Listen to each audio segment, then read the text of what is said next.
ലോകം യുദ്ധഭീതിയിൽ മുന്നോട്ടു പോകുന്ന ഈ സമയത്ത് നിങ്ങൾ നമ്മുടെ രാജ്യത്തിന്റെ തലസ്ഥാന നഗരിയിലേക്കൊന്ന് നോക്കൂ. എത്ര സുന്ദരമായ കാഴ്ചയാണ് നമ്മൾ ഈ കാണുന്നത്.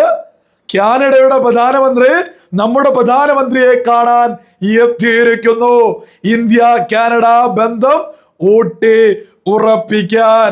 സാധാരണക്കാര് പോലും വിമാനത്താവളങ്ങളിലേക്ക് പോവാൻ ഭയക്കുന്ന സമയത്ത് ലോകത്ത് ഏതൊരു രാജ്യത്തിന്റെ ഭരണാധികാരിക്കും നമ്മുടെ രാജ്യത്തേക്ക് പറന്നെത്താം, ഒരാളും തൊടില്ല. അതാണ് മോദി ഗ്യാരണ്ടി.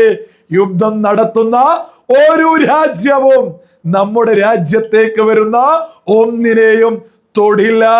ഇതുപോലൊരു ഭരണാധികാരി നമ്മുടെ രാജ്യം ഭരിക്കുന്നതിൽ നമുക്ക് ഓരോരുത്തർക്കും അഭിമാനിക്കാം.